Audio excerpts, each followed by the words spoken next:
because then people can like join us and they can join us for. We're just getting ready. See?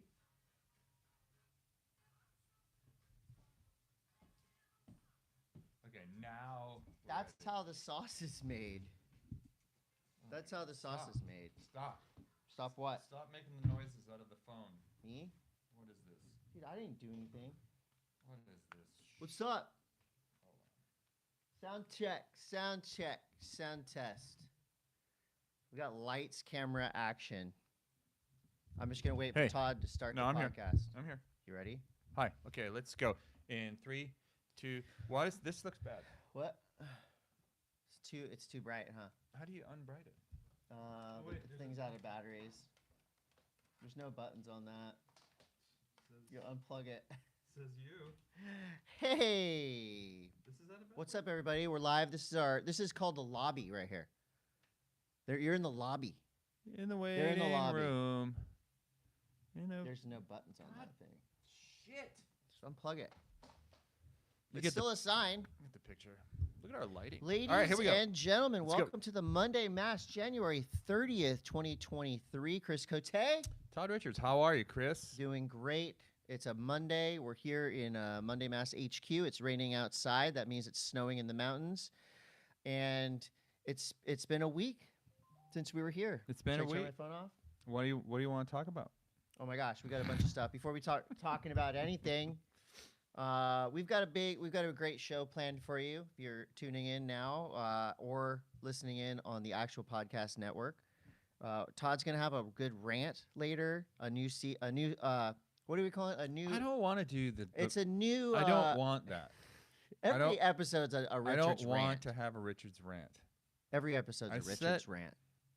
We'll talk about. We're not going to call it. We'll talk about what's happening. Richards rant, but it'll be part of the show. It's not. I'm not. I don't like that. He's not ranting and raving. But yeah, it's been a week. I think. What was interesting? It's been a great week. What happened this week? Well, our show got sponsored for years ago, and we're going to tell you the sponsors. People don't want you to do it. They do it. No, they don't want you to do it. Well, the sponsors want me to do it. Yeah, they want us to do it together. Okay. Mountain High Snow. Mountain High Snow. Let's make it into on a Instagram. contest. MT High Snow.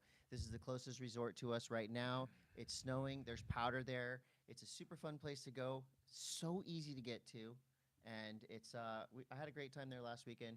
You should all go to Mountain High Snow. There's lots of fun events. Check them out on Instagram. K2 Snowboarding at k2.snowboarding. Lots of K2 news, of course, because we just had X Games. We had all that fun stuff. K2 makes some of the best boards in the business. We know that. Pedal.electric at Pedal.electric. The best bikes out. I ride them in the rain. They're so good. Go ahead, Todd. You're so good at reading these things. Can I try? I just gave you. Bachans Japanese barbecue sauce at Try Bachans Japanese barbecue sauce goes with everything. You can put it on a hamburger. You can put it on some stir fry, whatever. Bachans is the go-to Japanese barbecue sauce for you. Herschel Supply Co. at Herschel Supply Co. It's a backpack, it's a bag, it's long underwear, it's gloves. Strap Herschel on you at some point in time. Beneath Apparel at BN3TH Apparel. They make underwear that is fantastic. It's the best in the world. And you'll like it. They actually have thermals now. So Beneath Apparel, very, very comfortable underwear for road trips, airplane rides, and going snowboarding and doing all the fun things you like to do. Tight. That would create chafe. Bubs Naturals. Speaking of chafe, Bubs Naturals is increasing I got it in my coffee. Chris Coté's hair growth at an alarming rate. Hair, nails, skin, joints, it's body, all there. Mind. It does it all. It's all there. It's all over the ground in here. It's great. It's crazy. He's shedding his nails like a cat. What else we got? Pannikin Coffee and Tea. At Pannikin Coffee and Tea. You got some right there? I got some right got here. some too. It's been fueling San Diego since 1969. It's the Come best. and get pumped up. At Nanocraft best. CBD. At Nanocraft CBD. CBD, THC. What do you want? We got it for you. It's great. It's the best. Science. Just have it. Pure prescriptions, hence the reason Todd and I are so damn healthy. And I don't know if it's the reason we're handsome. I think that's more our parents. But pure prescriptions with the immunity boost Oh yeah, we're feeling great. That's a As perfect always. immune. Perfect immune. Plus, it's perfect. They have some of the best vitamin gummies. I mean, You said really? I thought it was vitamin. Vitamins? What? That's so weird. I thought it was vitamin. You know, I really think vitamins hit a pinnacle with Flintstones. Those were Flintstones good. Vitamins. Those were good. Like they don't sponsor. If they could show, just make everything in those flavors, I mean, it's no wonder kids just ate those. But you can't really OD on them. If you mash them up and snort them, the vitamins hit faster. Really? Harder. Do you know if you eat too much vitamin C, you'll shit your pants? And it burns. It does? But you don't have to worry about that with Pure Prescriptions. Everything's measured out. That's right. Pure Prescriptions does Hansen not Surfboards. cause colon blow. Hansen unless Surfboards. You buy their product, colon blow, which will put your butthole inside out. Hansen Surfboards. If you want. Hansen Surfboards, go-to surf shop here in San Diego. Remember to support local retailers and don't buy your crap off of Amazon. Please. DiecutStickers.com at DiecutStickers.com. DOTCOM. DiecutStickers.com. Do you have any new sticker ideas for us to use? So many. Give me one. I don't know. Honk if you love Snowboard Jesus. My God. I don't think it. Sorry, I don't want to start crap. I'm Mr. Positive. Jesus, dude. What? I didn't want to instantly start crap. Not that Jesus. We'll fill you in if you don't know Lord. what we're talking about. Also, Camp Shred is coming March 4th and 5th. San Elijo Campgrounds, a.k.a. Cardiff Campgrounds. This is the best musical weekend guests ever. Who's the musical guest? All right, I got a special announcement. We've got musical guests. Miniaturized are going to be playing. We got the Cabs coming. We got Drug Hunt, Second Harvest. We've got a lineup that is very stellar. Hoobastank Solutions. Hoobastank, unfortunately. Chumbawamba, unfortunately, can't be there. But I'll tell you, this is the world's largest surfboard demo. If you ever wanted to come out and ride every board, all the boards. It's freaking awesome. It's going to be the best. So that's March 4th and 5th. And also, I got a show. I got booked for a show. I'm opening up for the mighty Matson 2. Oh, no way. And Paul Cherry and Well at the Soda Bar in San Diego this Sunday. If any of you are around then in the area, come on out. Very cool. I don't know what I'm going to do, but it should be okay. All right. Surf News is brought to you by Hansen Surfboards. Let's kick it off. You want us to talk about kicking it off? Check this out. What, do you have an interview? So, no, the WSL dropped their official teaser to start the year. The official teaser to start the year. That's not it. No, that's not it. Surf fans, it's time to get fired up.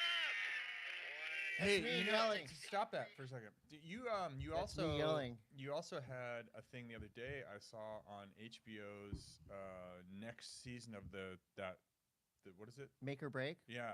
That's Apple Plus. Apple Plus, whatever. It's all subscription based. So yeah, I'm really hyped on that. So yeah, Make or Break to me is some of the best inside. It's the inside outs of what happens on tour. Fortunately, I got to call the incredible run of Kelly Slater in last year's Billabong Pro Pipeline. And I haven't seen the first episode yet, but from what I've heard, I have my voice is all over it. So get your mute buttons ready, people. I'm yelling all over that thing. That's right. That was pre-yelling. So that's happening. I don't need these anymore. I'm going to put those right there. Okay, the Billabong Pro Pipeline waiting period is open. Slater is back. Medina, John, healthy. Rookies are fired up. It's going to be amazing. Do you want to know my fantasy team? Do you do fantasy? I don't. Do you guys do fantasy? I keep it in reality. Reality surfing. Well, I'm just going to tell you real quick. Who's your fantasy picks? Is there still time to get your fantasy picks in? That's what a lot of people want to know. There's still time. Organized gambling with surfing. There's still time to get your picks in. All right, I got my top two. I got Griffin Colapinto and Jack Robinson. Those are your top two? Yeah. And tier B, so it's 3 tiers, like gold, silver, bronze type of thing. Tier B is fire. Am I allowed to say that? Fire? Yeah. Okay. We'll talk about John Florence, Gabriel Medina, Kelly Slater, Baron Mamiya. Dang. Woo! Jiao Chianca, Ian Gentile. Come on, man. I got, who else I got? I got Carissa Moore on my team, Tyler Wright, Moana Jones-Wong. My team is called... It was called the Chris Coté and the 540 Killers or something, but I think now it's just called Chris Coté's team. When what's the closest you've come to to clean I've up on that. never. I just I pick my teams with my heart, not my brain. Like there's all kinds of ways that people pick good teams by looking at Chickens. Friendly Fire. People use like a rooster. They use cocks to eat seeds on people's faces to pick. I've never done super well. I'm in the Hansen's League. I'm in the Lot Trolls League, the Clash of the Commentators League, and you actually got signed up for a new thing that WSL is doing. I did. WSL has Mitchell Salazar, Dave Proden started a podcast, basically like the F1 Builders Cup. Is this? I'm just hearing about this. You're just hearing about it. I'm sure Dave will reach out to you. So what it is we're tracking the surfboard makers. So it's kind of like the surfboard makers, Sharp Eye, Pizel, Mayhem, Channel Islands, etc. get points for the surfers that advance the furthest in the rounds. Oh, I see. So, at the end of the year, it's like John Florence wins. Sharp Eye Surfboard CI team has the most people in the final. Yeah. So where do I fit in? So so Dave asked me what boards you ride. I said chemistry, and I believe Baron Mamiya is riding chemistry boards. Used to be. Anyone on the championship tour riding chemistry boards? No. Not at the moment. Don't think so. Okay. Well, I'm unofficially on Team Pizel for that thing. Oh, okay. So I got John, Tyler ride. I got a pretty solid ass team. But let's talk about a couple heats that I'm excited to watch. For the men, Heat 12, John Florence, Gabriel Medina, Leonardo Fioravanti. Come on. Let me ask you this before we start getting into heats. What are they looking at for a potential start day? Have that as well. Is there? Are they looking at the forecast? Today, Monday 30th, off. Jumbled. This is from Surfline. Jumbled, not good. Tuesday, the 31st, small surf, much lighter wind, possible run day. So it's not going to be macking, scary pipeline. Could be smaller but fun. Okay. Wednesday, another smaller swell, probable run day. So what's more? Possible run day, probable Probable run is day. better than possible. Okay. Probable run day on Wednesday, possible run day Thursday, probable Friday. Nothing crazy on the horizon. Okay. Swell-wise. All right. But that can always change. My two heats to watch, John, Medina, Leo, and Heat 12 of round one. Carissa, Betty Lou, and Alyssa Spencer is my women's round. Heat 2, round one pick to watch. All right. So let's just throw it out there once and for all. 2 names each, man, woman. You go first. Who's going to win the Billabong Pro Pipeline? And then we can sound so smart next week when we come back and we're like, told you so-and-so is going to win. Let's just, given the forecast that you've given me here. Okay. It's not going to be the biggest. Not the biggest nor the scariest. So now we're talking about people who can fit themselves into weird little positions of waves and make the most of what they're given. Okay. So I'm going to go to... That was a good stall tactic. It is, because I'm really trying to think about this.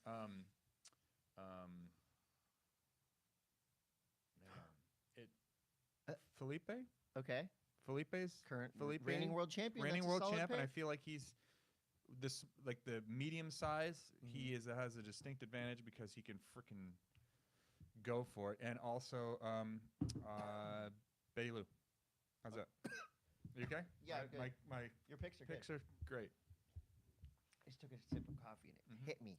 Okay, I'm just gonna go with the classics. I'm going John Florence for the boys. Yeah. And for the women, I'm gonna go with Moana Jones. Okay. All right, there you go. Yeah. Okay. So there's our picks. In other surf competition news, Carissa Moore and Finn McGill have won the 2023 Vans Triple Crown of Surfing. So from January 3rd to the 23rd, surfers went to Pipeline, Sunset, Haleiwa. They filmed a bunch of stuff, but they could only pick 2 clips. And out of those clips, you had to have at least one wave on a progressive or not progressive board, something other than a traditional thruster. Carissa Moore, so they had 341 waves put in. Out of those waves, Carissa Moore won. Zoe McDougall, so close, she got second. Finn McGill, Thunders, People's Champion, won $50,000. Damn. Did you watch some of his clips? I mean, he smashed Haleiwa. Oh my God. Can't be happier for this kid. Finn McGill's awesome. Totally deserves it. Imai Kalani-DeVault got second. Ivan Florence got third. Ivan Florence having his best competitive year ever on the North Shore.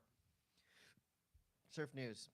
Kanoa Igarashi and Red Bull just dropped new chapters 2. Follows Kanoa's path to becoming a potential champion. That's what he wants. He's fighting for it. This is an interesting one, Todd. So this rumor came out. Beach Grid or somewhere dropped the rumor that the WSL was going to make it mandatory that surfers had to wear Apple Watches in the water. What's up with that? So it's happening. Let's dive into that too, because I think a lot of people don't really know what the deal was. So if you're on the championship tour, the surfers that were in that, when they're in the water, would have to wear Apple Watches to deliver real-time telemetry. Wait, no, what would you call it? Well, it's give and take. So they're delivering analytics on speed, waves ridden, that type of information, like physical information you can get from an iPhone watch. Stuff to add fluff. Exactly. Well, I mean, that's pretty much what it is. It's fluff for the broadcast. And then, but what they are getting in return for wearing the watch is priority scores. So this is something that the WSL has been testing. Now, do they get quietly for years? Do they get the watch? I'm sure they get a watch. I mean, what if you have a watch sponsor?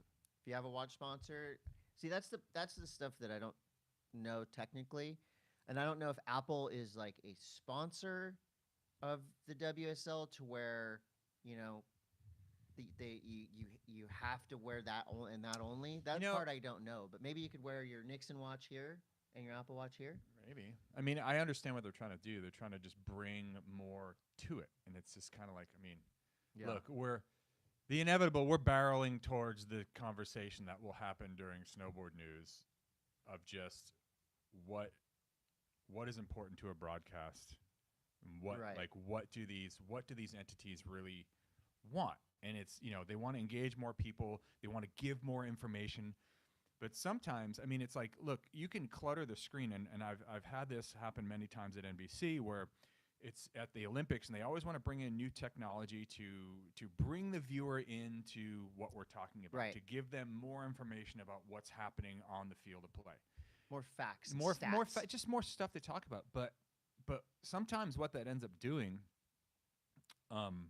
is taking away from the actual in the moment information that you're giving, because it becomes a sponsor hit plug, and then you've got to hit this. You have to make sure that you're talking about what this information is tracking and giving you, and there's someone that's presenting that and bringing that to you, so you feel like you have to constantly go, well, he was going 30 miles an hour on that wave, and sometimes it feels shoehorned in, like Apple stats, kind of like that kind of stuff. But I don't necessarily think that we always need to be bringing just more information, because we have a hard time delivering the information that we have at hand, whether that's really breaking down a wave or looking at a run in the bowl or me trying to count rotations.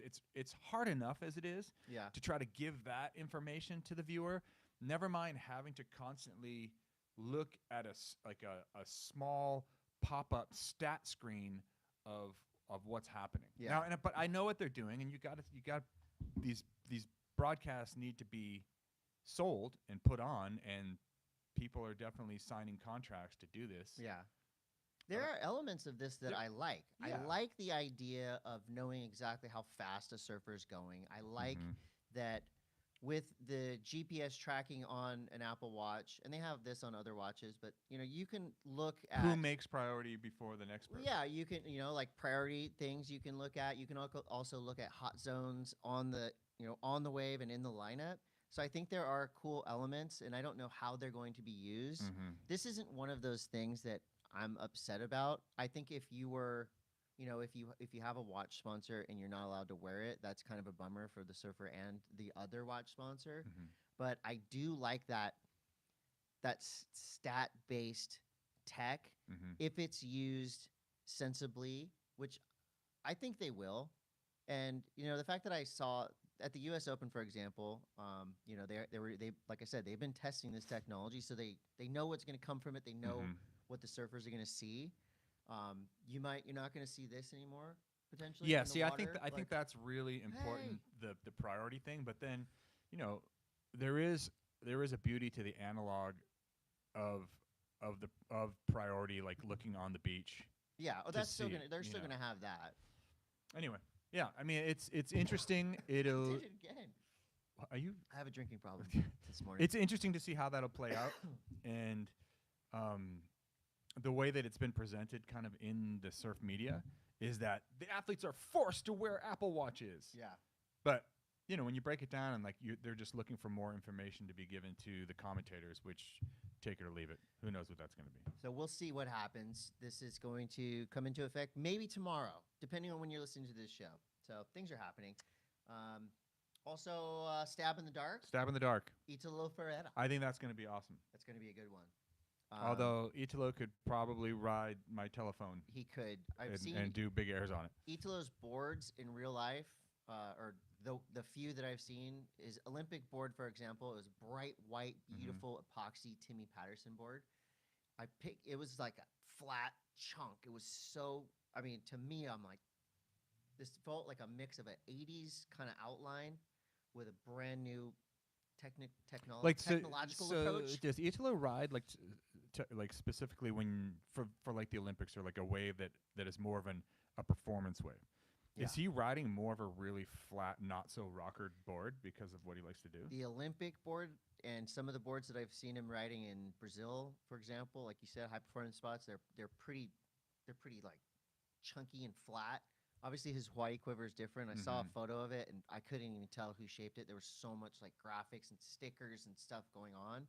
I believe they're Timmy Patterson boards. I know he's on that program. So it'll be fun to watch what Italo does, and hopefully we'll get to see more of him in that wave pool down in Brazil. I don't know if he's going to be riding that. That thing just looks amazing. Thoughts? Hurley x NASCAR. I don't really have any thoughts. Wait, what?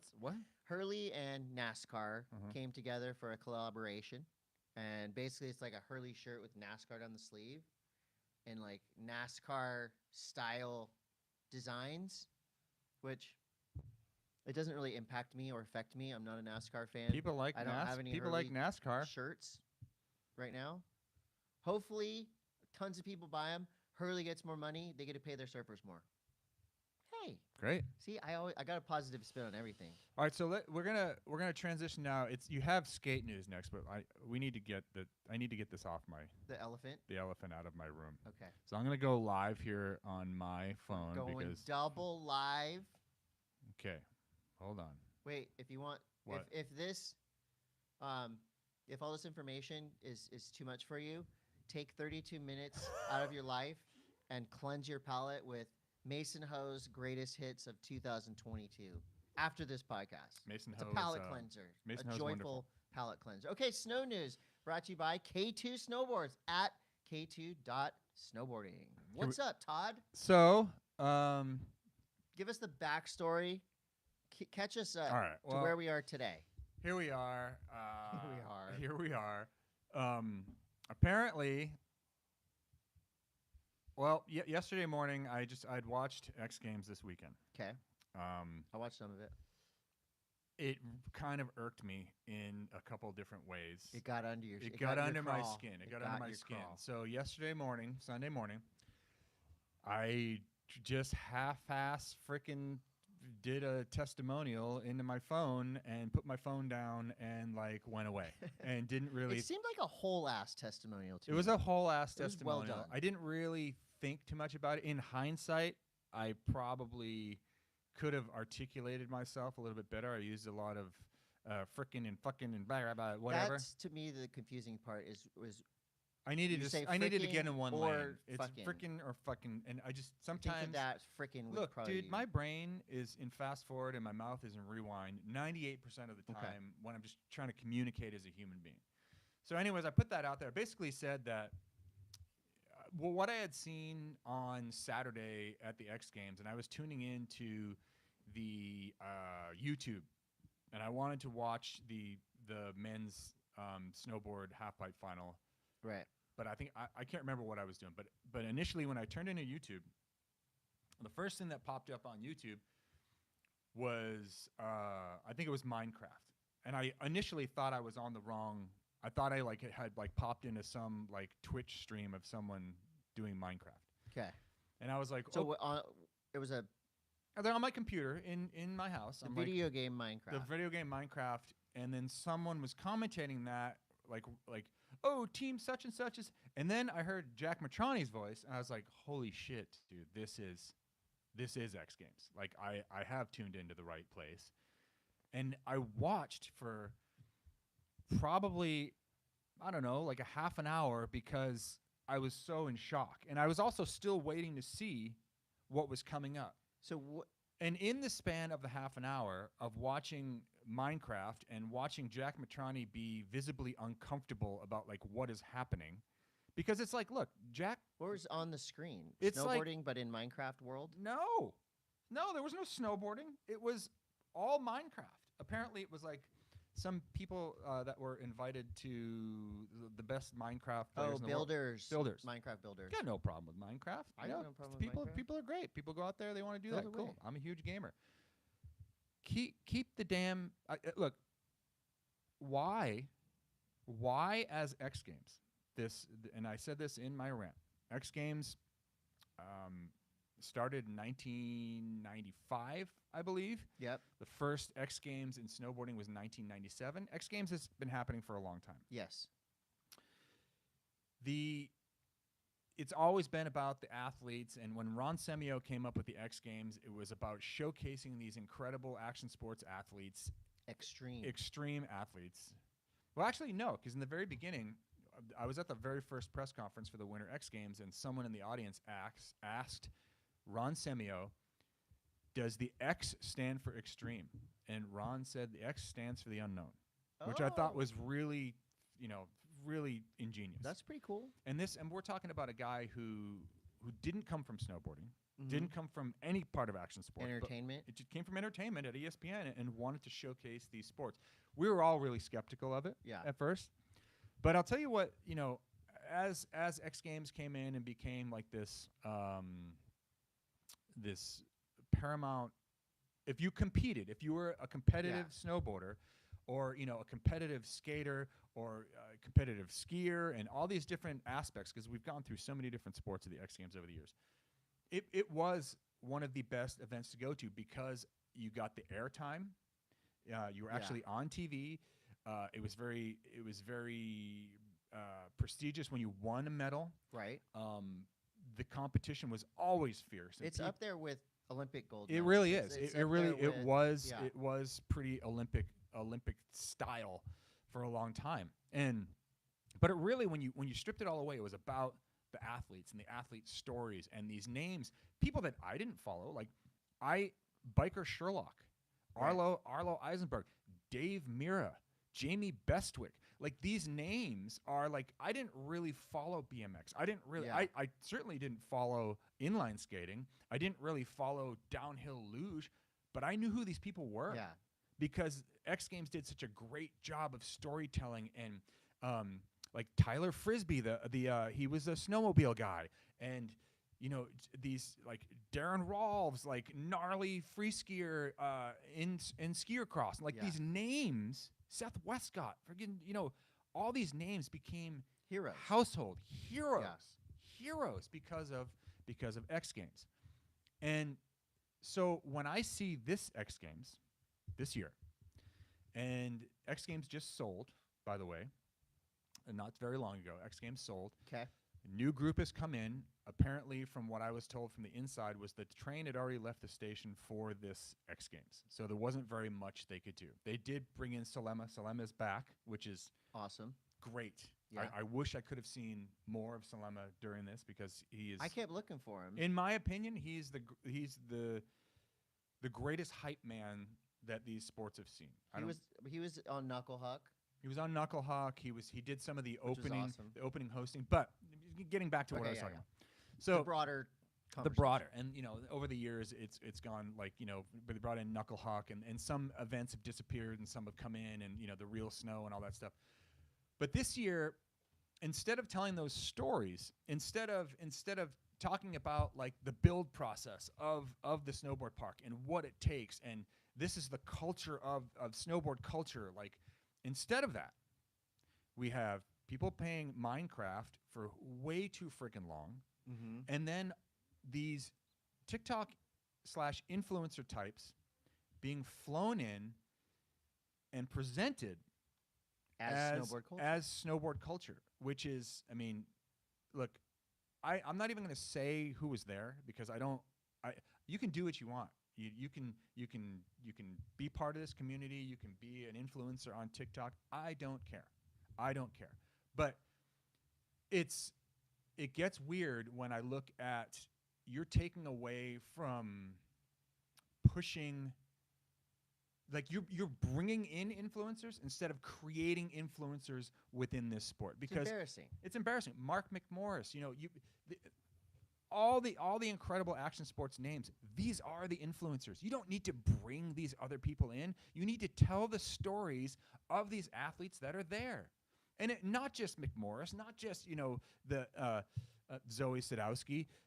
There's so many other kids that are coming up that are interesting stories. And it's like, what's not interesting? Some dude pretending he's fucking baked in Colorado where weed is completely legal and putting him like as we're going to showcase this dude and push him forward as like, this is the fucking face of the X Games. That shit it's so tired. Whack. It's so tired. Hey, but I don't want to interrupt, but I think X Games inherently has always had a level of obnoxiousness to it, but not necessarily in a bad way. It was, like, rah, it's a show, dude. It's a spectacle. But I agree with what you're saying. The prestige should be protected. The prestige of winning X Games, the prestige of competing in X Games. Like you only have the Olympics every 4 years. There's, you have a couple other big events, but in terms of like, I don't necessarily follow what's happening on the snowboard we don't have tour, much left, dude. But X Games is like one of the only ones left. We don't have many events left. And honestly, like I feel like a big portion of this is okay, so we had print media die. And print media was a big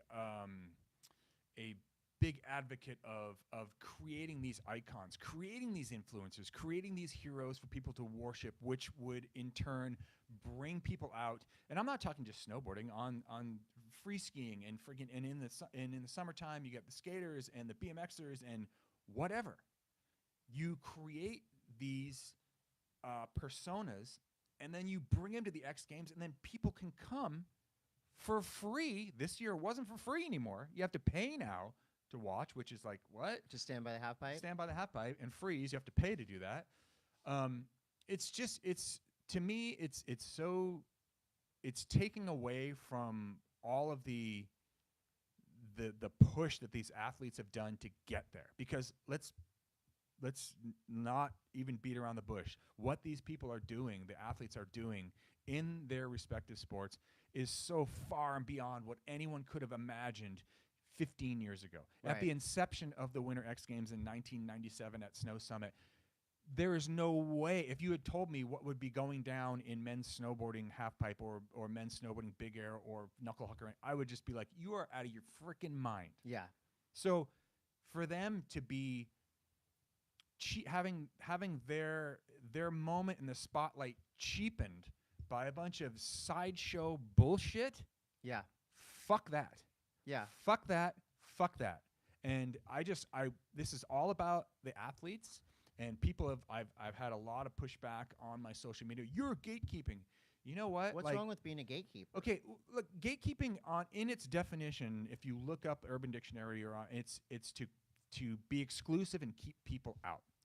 I am all for cultural preservation. Yeah. I am here to honor what the people that came before me brought to snowboarding and the people after me bring to snowboarding. I want that to be represented. I want that to be honored, and I want that to be the foundation, because you can't keep fucking stacking blocks if there's no foundation underneath and expect to have. It's like they're just the powers that be at X Games had probably a bunch of focus group meetings, probably hired some really expensive marketing company from either Los Angeles or New York, and they said, we need to get influencers. That'll bring the youth eyeballs. And what they're doing is they're plucking the fruit from the lowest hanging branches of the tree. Yeah, it takes a lot more effort to get the fruit up at the top of the tree And then you have to think about sustainability. Is this a sustainable model? What happens in 2 years? What happens if fucking TikTok goes away? What happens if TikTok is gone? Peel the layers back here a little bit to simplify the I'm conversation. Ranting. I'm on a rant so right now. you have, in my opinion, you've got some really great things about X Games any year. I sat down, I watched the entire Knuckle Huck event, for example. If you strip away all the clown work, it is great. So, okay, you've got the athletes. Amazing. In my opinion, the commentators, they didn't like, they're great. I have nothing against listening to the commentators and, you know, having Salema back, Craig, the whole crew. Yeah. Like, it's not their fault when the producer says, hey, you've got to throw it down to Young Gravy and Stony Baloney in the frickin' Toyota mosh pit or whatever. It's like, we all do that in the commentary business, so I get it. I don't fault them at all. But in reading and being not involved, but in reading what was going on in your social media, you had, you know, the Jamie Andersons, you had the heaviest hitters coming in and saying, yeah, like of all the sports, dude. But it's of not all different levels, some of snowboarding. them were like, haha, yeah, that was lame. Others were like, I'm embarrassed. This is a travesty. And I think putting that opinion out there was, you know, I thought it was awesome that you did it, and I thought it definitely leads to a conversation. And, you know, in watching these things, it's like, I think what was maybe a little bit backwards is when you hire a guy like, you know, Stony Baloney or Snowboard Jesus or whoever the influencer is, and again, I don't have anything against them. If you think that's funny, that's cool. Like, I personally don't like it, but whatever. They're doing their thing, and they have way more followers than I do. But to me, when you hire them, you're getting their fan base. So they are hired to bring their fan base to X Games, not reverse. X Games seemed like they were like giving their like, here's all of our fans to these type of influencer people. And I think that's where kind of the backwards thing is. Like, yeah, we do want insert influencer name here. 500,000 people watching X Games. That's great. I mean, I don't think it needs to be reversed. And I'm also coming at this. I mean, I worked for X Games for 10 years. I was the snowboard commentator there for 10 years. And you would always have celebrities coming over to Buttermilk but see, the difference is those celebrities just wanted to come and be a part of it. It wasn't like they were being paid mass amounts of money to come over. It was like, such and such is in town. He wants to come over and check out the snowboarding. I mean, sure, there was musical acts that were booked and things like that. But, you know, I kind of thought this hit, like, this kind of weird interaction between the social media and like America Votes. I thought that kind of died in 2010 when they had like an audience participation where they had a big air contest and the judges vote the judges vote counted for 50% and the audience counted for 50%, and that's was just weird. Like, it was really weird, and I thought X Games learned its lesson. And Phil Orleans, God bless him, if you're on here listening, Phil Orleans used to be our big producer at X Games, and he would tear his freaking hair out because he freaking loved it. He loved X Games, and he loved to showcase the sports, and he wasn't too proud when something didn't go right to go in a different direction. Yeah. He's like, okay, that didn't work. How do we make this better? Chris Gunnarsson, Todd Richards, Sean White, Travis Rice, whoever was competing, we get them all together and we talk. So that being said, I want to help. I want to help X Games. I want there to be an advisory board of people from within this industry that can kind of keep it on the rails a little bit. And it's, like I said, it's not gatekeeping at all. It's cultural preservation and doing what's right for the longevity of our sport. Yeah. That's all I'm in it for.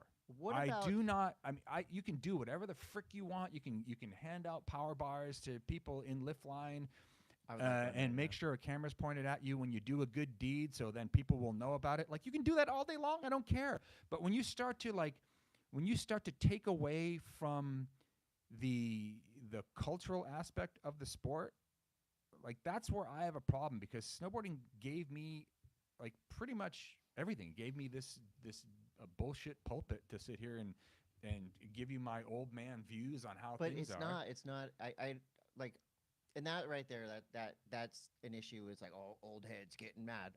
I disagree with that because I know your passion for snowboarding, for competitive snowboarding as well, and also for, growth of the sport. It's like sustainable growth, because we don't like we're looking at a point now where it's too crowded. It's too crowded. It's too expensive. The barrier to entry is huge, and we as an industry need to. And like I said this a couple of weeks ago after Ken's funeral, was like, we've lost this connection where the entire industry gets together and shares ideas about how to sustain the growth in action sports. And I'm not talking just snowboarding. I'm talking skating, surfing, motorsports, the whole 9 yards. We need to come together and figure out a way to kind of almost like, if corporate America wants to come in, we let them in, but we take their dollars and we don't just frivolously throw it at bullshit. We use it to build up our industries. Right. And we talk about ideas and what works, what worked last year, what doesn't. We don't just come into this thing with a shotgun and explode out a bunch of really crappy ideas, and you don't care because you're probably not going to be working there again next year. Yeah. And I feel like that it's this quick turnover where no one's really looking down the line being like, where do I want X Games to be in 10 years? Yeah. I am that guy.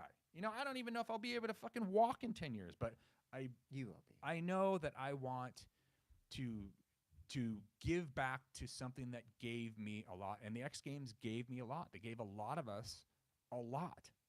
What if? Does that make sense? Yeah. What if this year's X Games has more viewers than all previous years because of influencers, because of collabs with video games?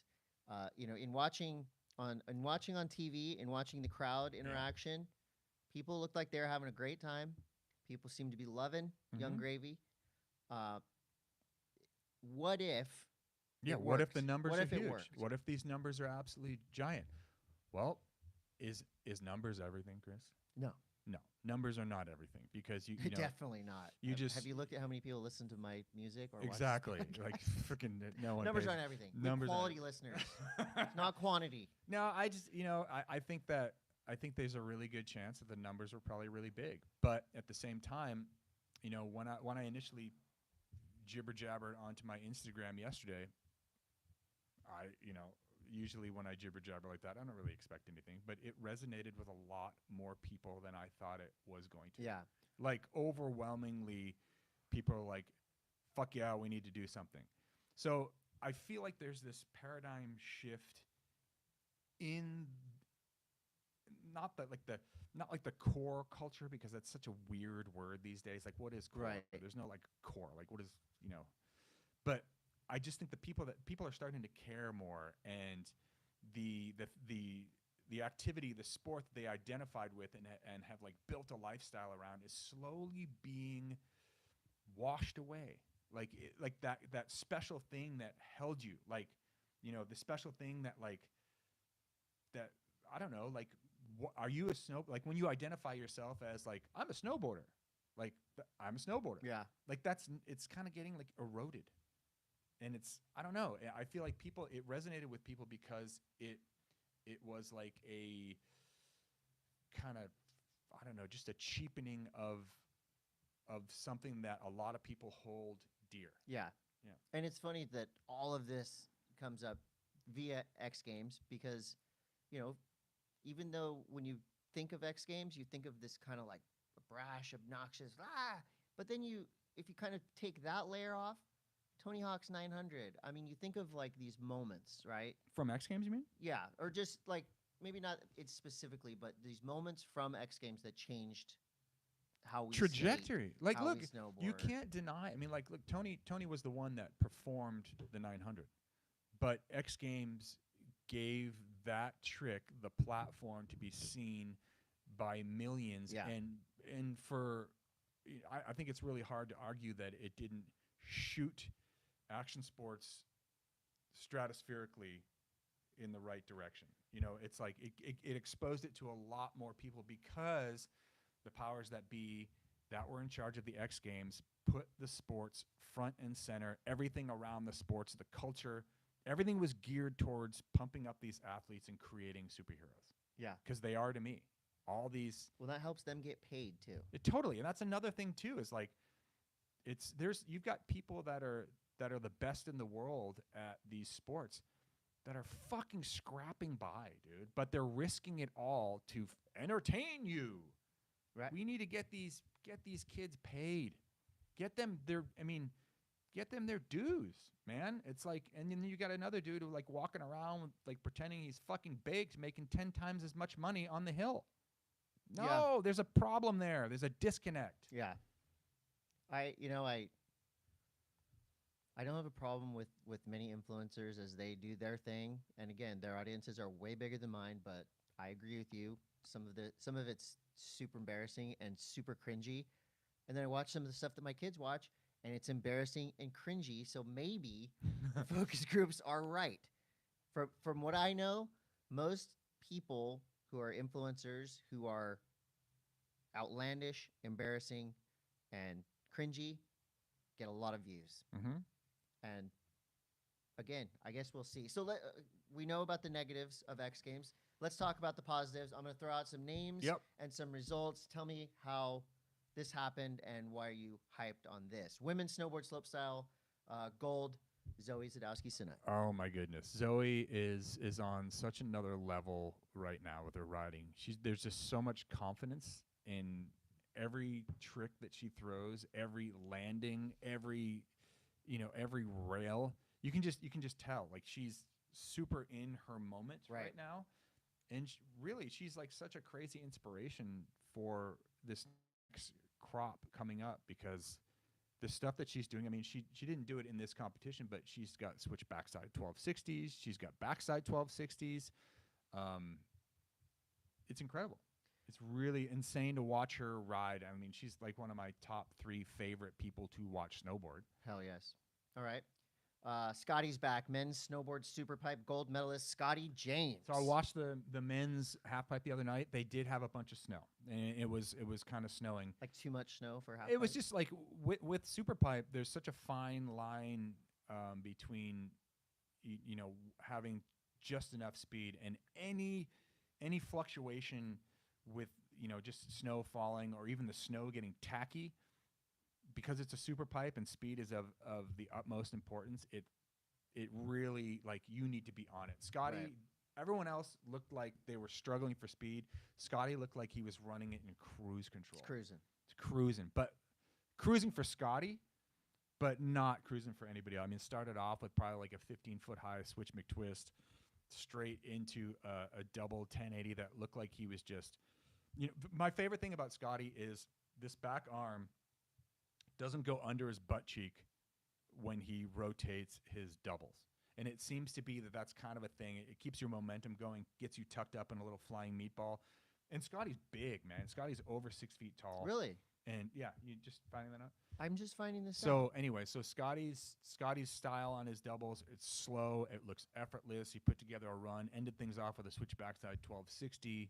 Just perfect. Like, Scotty has been mopping up with technicality for years. Unfortunately, Ayumu and Kaiju, the 2 Hirano brothers, didn't really have a chance to just absolutely let their boards run.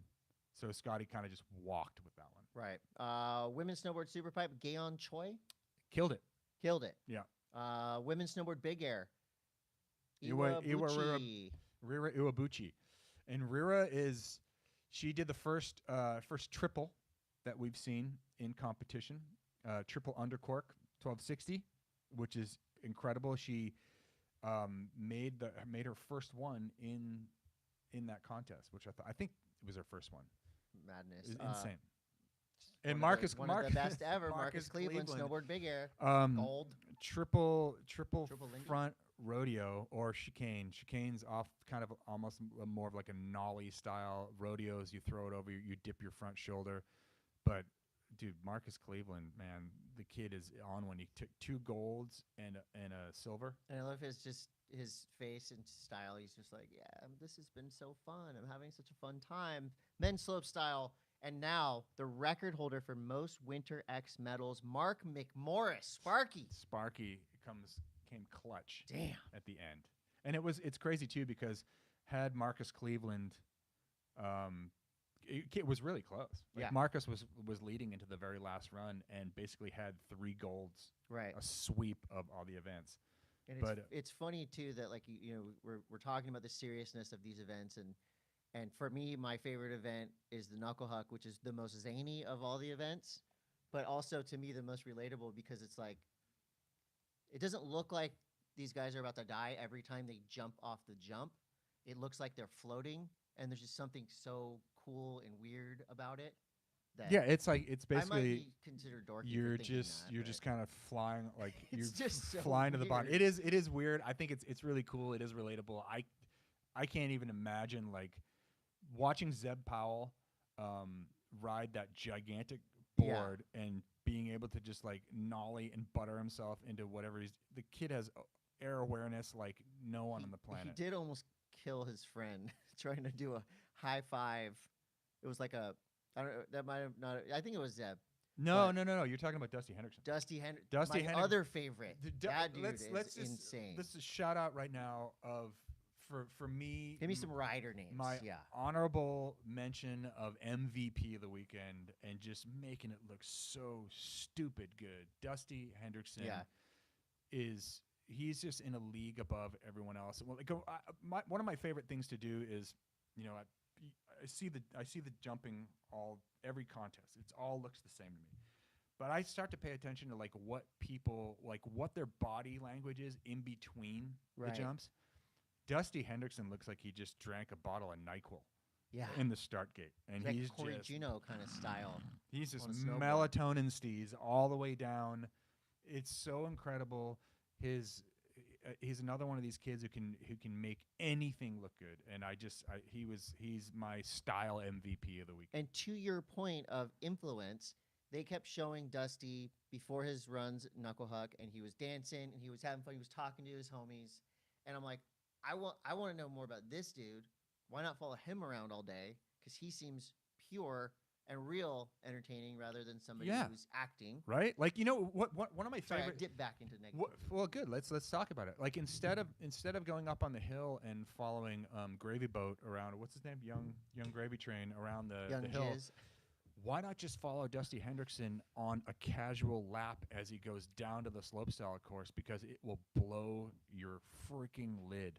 And I think, too, is like one of my favorite things to do when I was commenting X Games, because I'd go up and take laps with everybody, is watch how the casual destruction of the mini park at Buttermilk went down. Like, and it's insane. All of these guys are such good riders. Just to watch them screwing around is so next level. And people don't really get a chance to see these guys in like at the X Games, you're watching everyone in contest mode, but when you get to watch the behind the scenes of people's riding, like what they're really like when they just kind of fall down on the hill, or when they do some crazy trick that's they wouldn't do in competition, but they're going to do it off like the jump in the park for warm-ups. Like that kind of stuff is really interesting to me. Well, there's enough happening too. I mean, even the nuts and bolts of the operation, right? So I noticed when they get to the bottom of the hill in some of these events, you got to get on a snowmobile and ride back up, but they never actually showed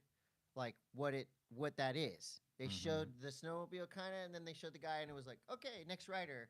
But to me, that's interesting how it works. You know, I think that stuff is cool. Or just like, look, the guys from Snow Park Tech who put these courses together, who basically do not sleep for 3 weeks putting this stuff together. And I always found it fascinating. Like, how do you figure out the trajectory? How do you figure out the trajectory of a jump? Who tests that jump?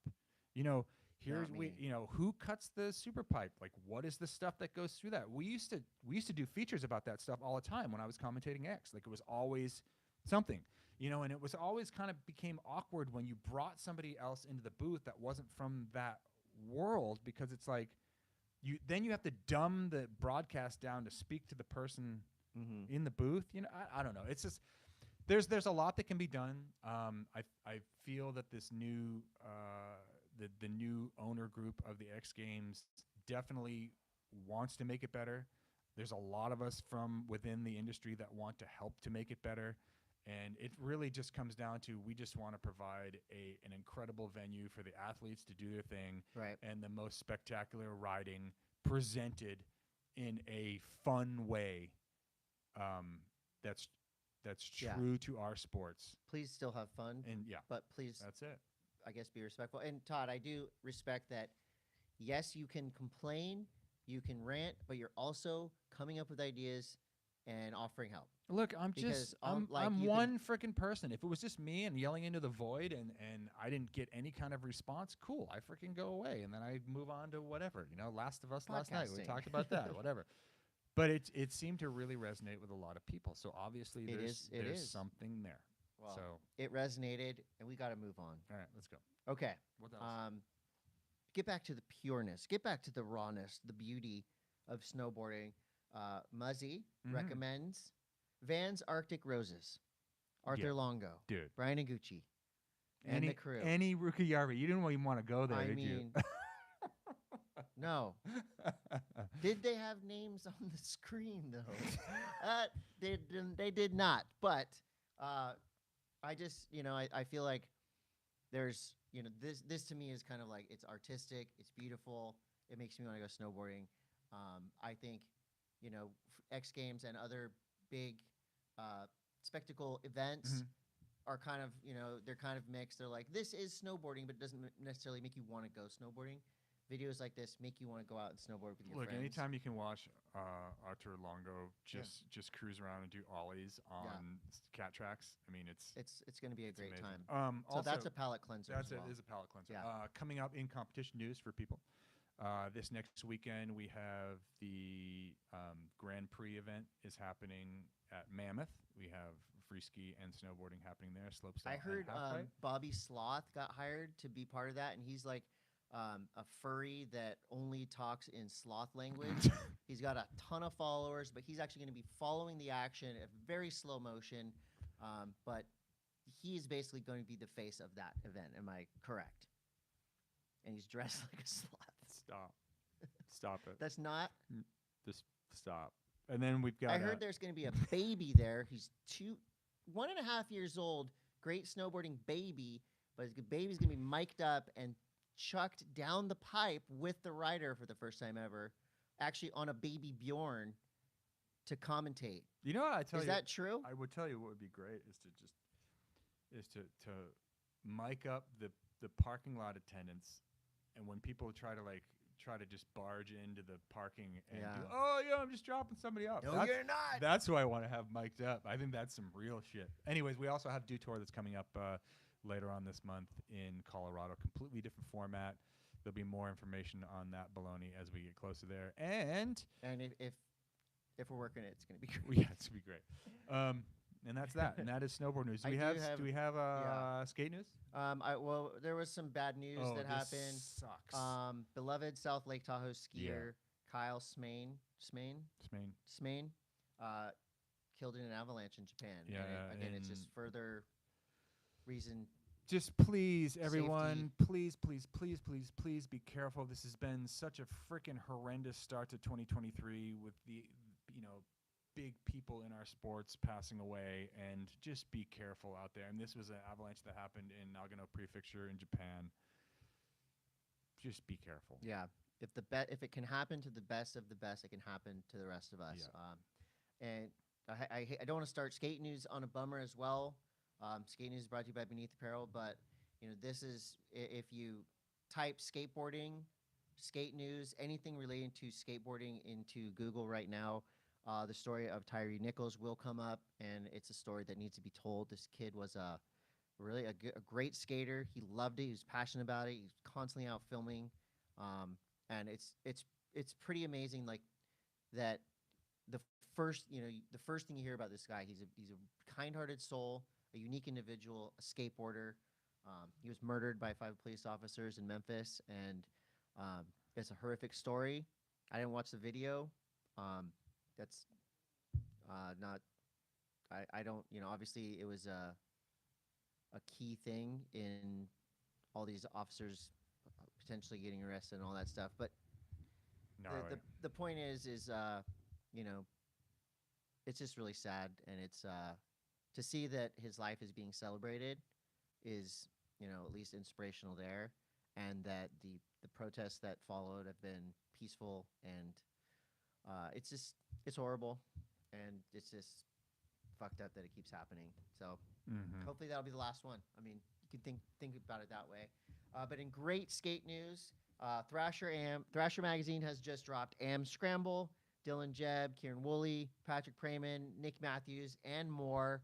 It's on Transworld Transworld? Wow. What year is this? It's on thrashermagazine.com. Sorry, everybody.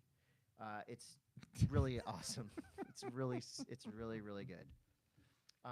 And I went to the barracks as well. So that's what I was doing. So I was on Thrasher Mag. I was on Transworld. I was on the barracks. The barracks now is becoming more of a You want to hear some crazy destination hub. I talked to Steve Barrow yesterday on the phone. Steve Barrow commented on your thing. Yeah. So what did you talk to Barrow about? Well, actually, I didn't talk to him on the phone. We DM back and forth. But it's you know, just stuff about what we were just talking about. You know. So the barracks has a new look, and now it is back in the control of Costin and Barra. But if you look in the top bar, you've got skateboarding videos, but then some additions: food, music, tech, and I'm not mad at that. I think it's pretty cool. Do they need someone to do nerd news from us? Another thing to make you happy in the world of skateboarding is in the vein of Fancy Lad and Bees. It's called Skaterdie 4. Matt Taylor's newest video, Skaterdie, sound effects, antics. Great really, really good skateboarding mixed with fun circus tricks. To me, this is zany at its best.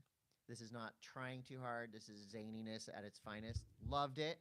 Can we talk about a clip I posted on my Insta this weekend? Which one? It was basically someone, I forget who it was, pushing at like a quarter pipe to wall ride.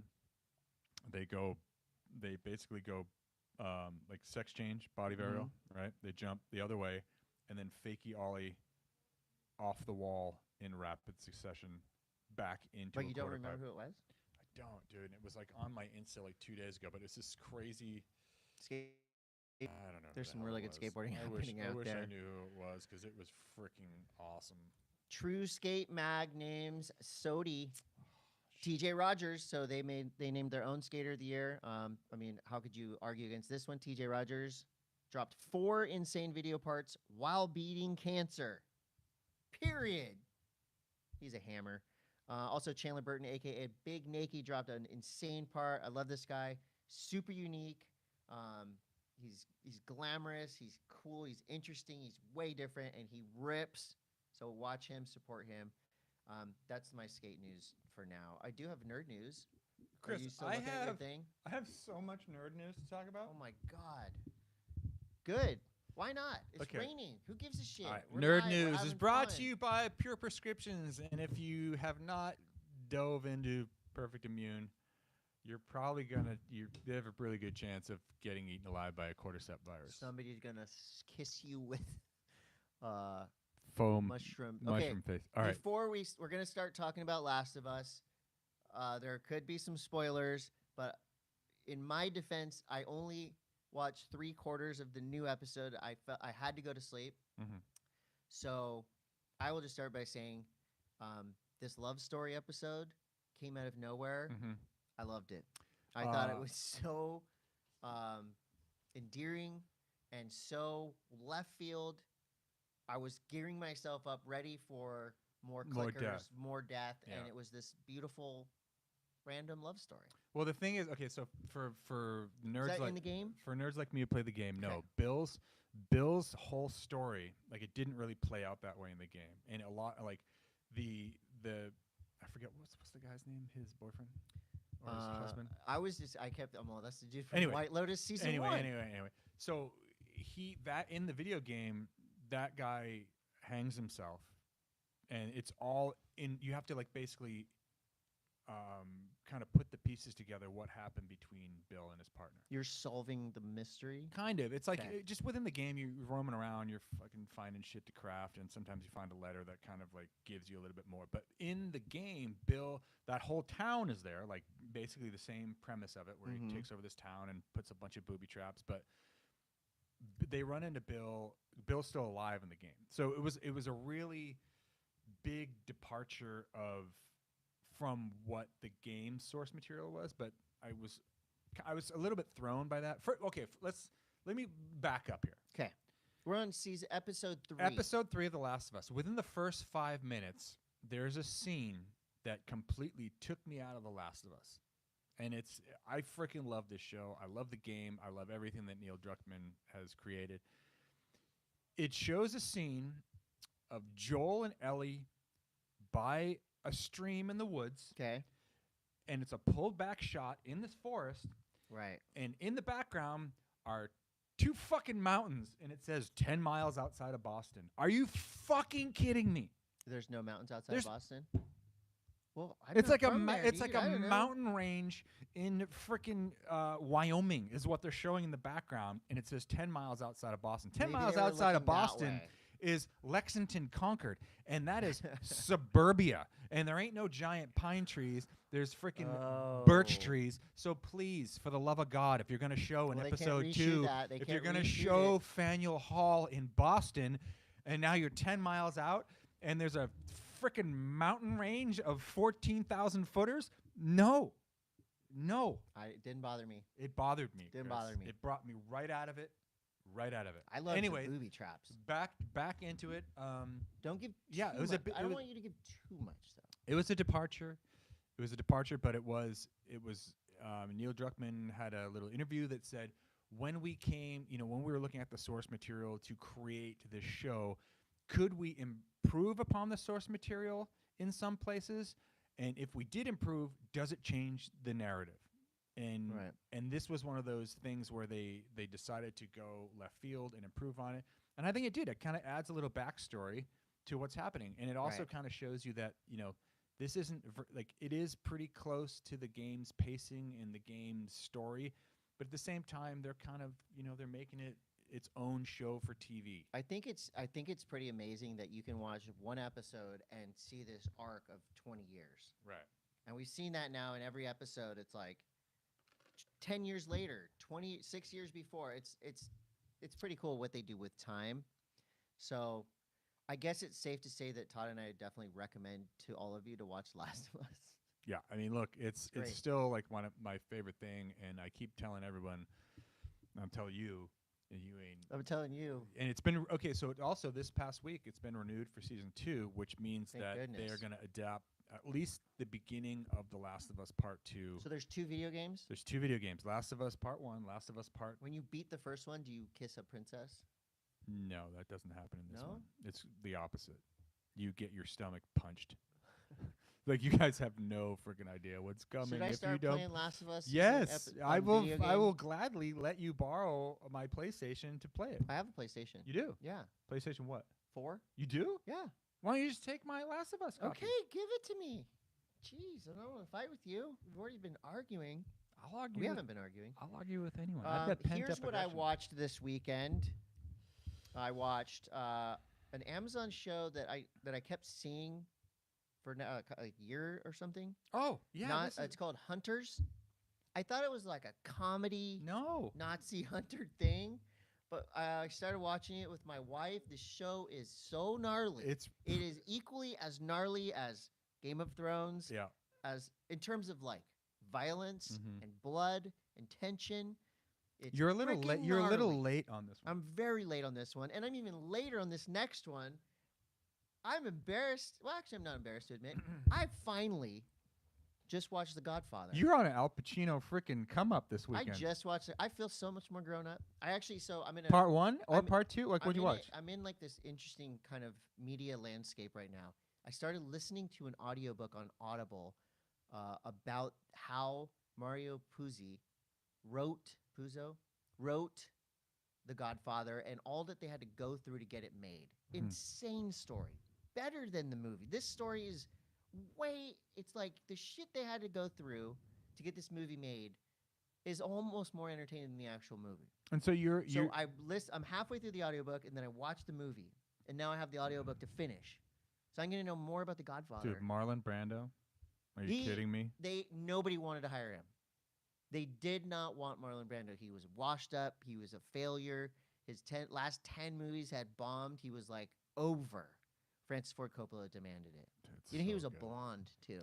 And wait until you. So Anyway. obviously you've never seen The Godfather Part 2. No, I'm going Godfather Part 2 next time I get on a plane. Yeah. In other news that Todd and I don't care about really, does anyone care about the Grammy Awards? I have a question. Who gives a shit? Because here's the stars of the Grammys: ABBA, Adele, Beyonce, Coldplay, Harry Styles. So obviously millions and millions of people care about the Grammys with those people. We're just not two of them. Oh. There are a couple interesting things when you look at the list. Song of the year, like best song of the year. Didn't we used to watch the Grammys to see what crazy thing would happen? Or was that the MTV Music Awards? Nothing crazy is gonna happen. I can't remember. Maybe like Eminem comes out with Elton John. Like that was crazy, right? I was like, wow. Guns N' Roses with Elton John. Whatever it was. Some stuff like that might happen. I'm not gonna watch Coldplay. I don't know. It's just weird to me that of the best songs, it's not like a band wrote a song that was the best. It was like Beyonce. And underneath it, there's 40 names. There's 40 people in a room. I got an idea. Like, let's do this. Wait, what? What are you talking about? Okay. Like collaborators on the song? Best Song of the Year award. Let's say it's a Beyonce song. Every song is written by 40 people. So it's like a committee, a company, a group came together and wrote this song. That's the opposite of you. I don't understand. I come together, one guy writes one bad song. That's it. There's just one of us. But that just kind of bothered me. It's like there's a songwriter who wrote a song that's great. Why can't they get nominated? Good news, Wet Leg got nominated. Idols got nominated, and Turnstile. For some reason, Muse got nominated for Best Metal, Turnstile for Best Metal. Shit's weird. If you want to hear some good music, all you need to do is go to your phone, your computer, your record player, and put on some television. We lost a giant of rock and roll, Mr. Tom Verlaine of television. That one stung. I never got to see them live. I know that's selfish for me to say this man lost his life, but I love television. Tom Verlaine, what a G. Blast some television today. We have questions. We've got a lot of questions. Questions are brought to you by Nanocraft CBD. And here we go. I've got wow, we do have a lot of questions. Starting off with a hammer. Nick Thoman, F. Mary Kill, Stony McBlaze, Snowboard Jesus, Young Gravy. I'm not answering that. Okay, I am going to F. Snowboard Jesus because he actually seems like an okay guy. I'm going to marry Young Gravy. Seems like he's coming up. He's got some money. And I'm going to have to K Stony McBlaze. And again, if you're a Stony McBlaze fan, good for you. Okay, here I have one right here. You just like to end that Stony McBlaze conversation. I don't even want. I like the more that there's going to be a boxing match. The next ASR. Todd Richards versus Stony McBlaze. So much hot air being. I'm done. It's not funny. I'm done giving lip service to these people. It's not funny. And Northwest Shreddicator, NW Shreddicator asks. That's a good name. Todd, thank you for saying what you said regarding the absurdity of X Games and then bringing in stupid lame asses, yada, yada, yada. 2 questions today. What can ESPN do to redeem themselves? Oh, we already talked about that. And how can the rest of us help you take the ad block away from Coté? They're going to have to pay all viewers $1,000. My ad block was great. When you advertise on the Monday M.A.S.S, you're going to want me to do the ad block. Why? He talks too fast. No, I don't. During the ad block. You do. I say quality things. You say harmful things. You say harmful things. Okay, I got one. Okay. Go ahead. What do you got? H. Wilson. What does he say? Is Gabriel Medina the Nyjah Houston of surfing? Ooh. No. Hot take. Gabriel Medina, for all his flamboyance in terms of tattoos and jewels and cars and all that, is very chill. And well, actually, you know what? Maybe because I'm a Nyjah fan, and I think Nyjah's whole deal is interesting, even though it's something that I would never really do.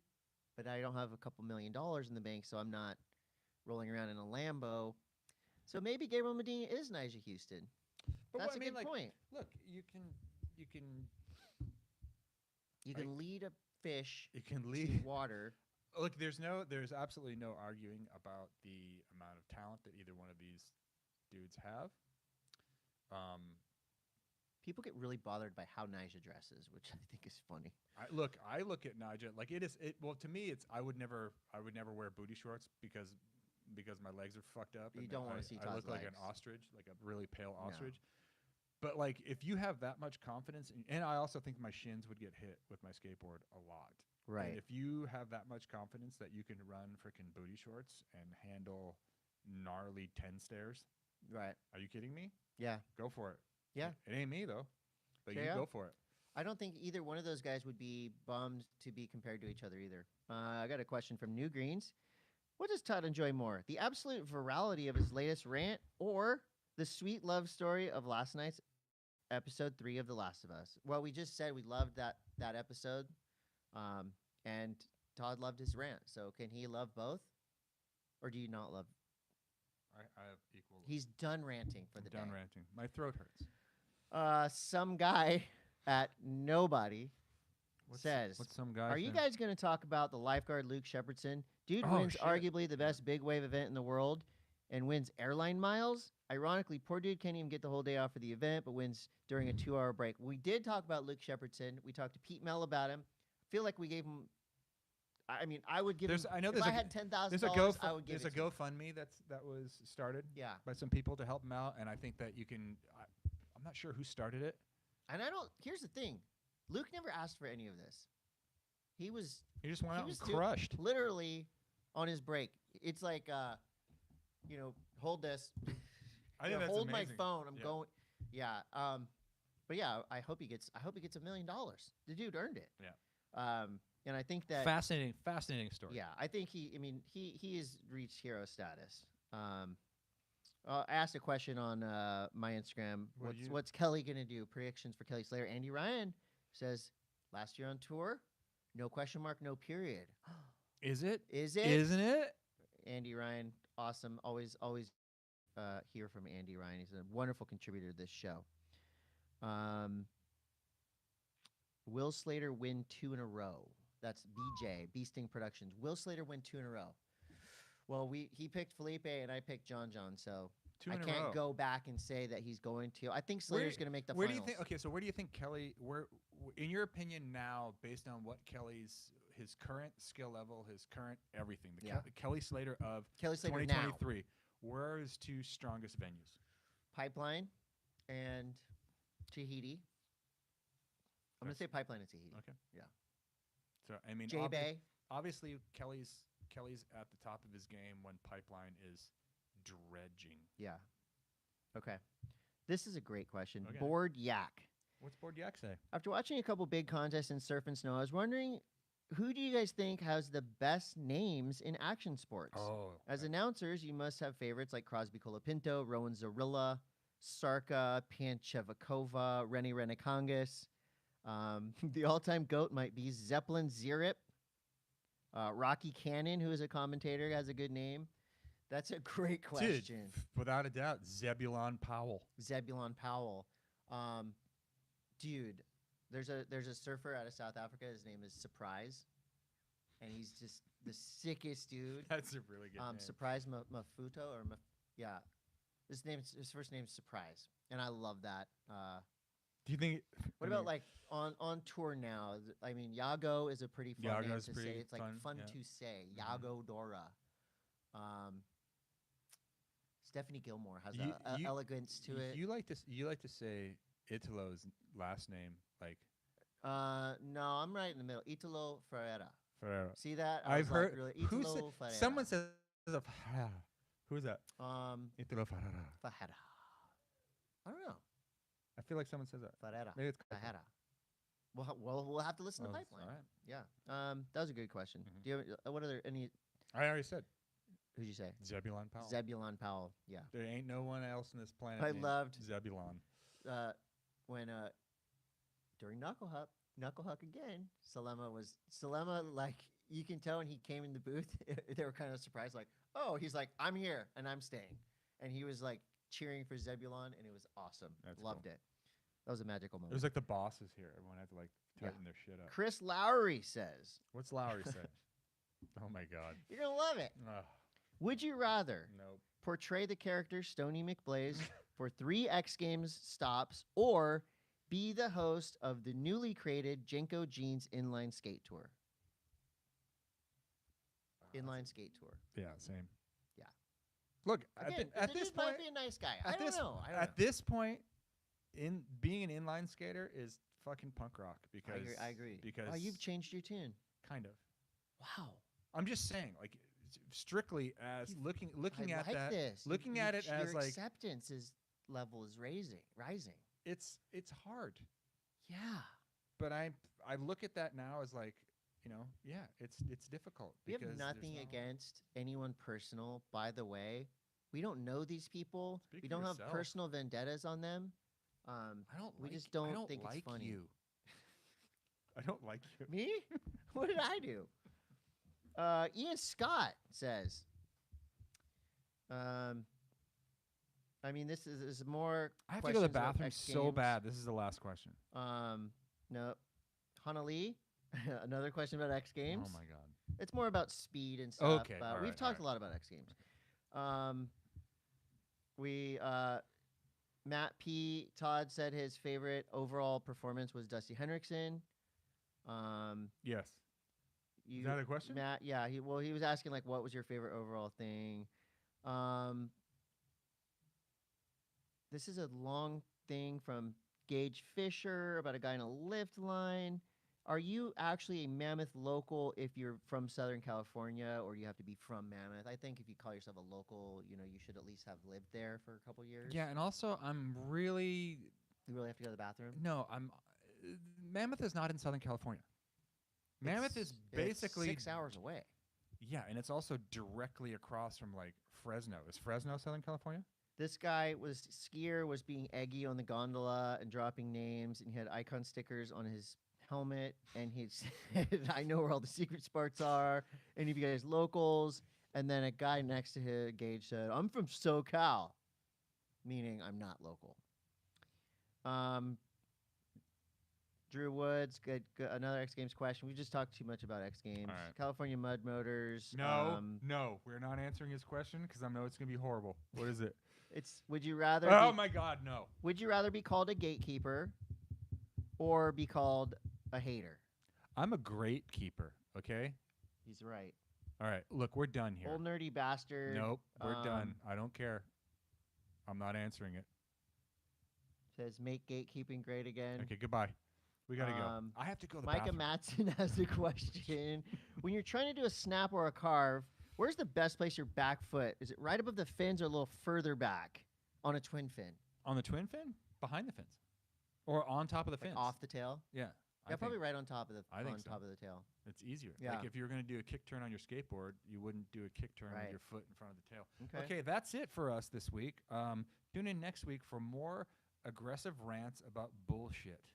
Yeah, that's stuff that really matters. Okay, I got to poop. Good for you. Hit the X. X game. X in the upper right. Upper right.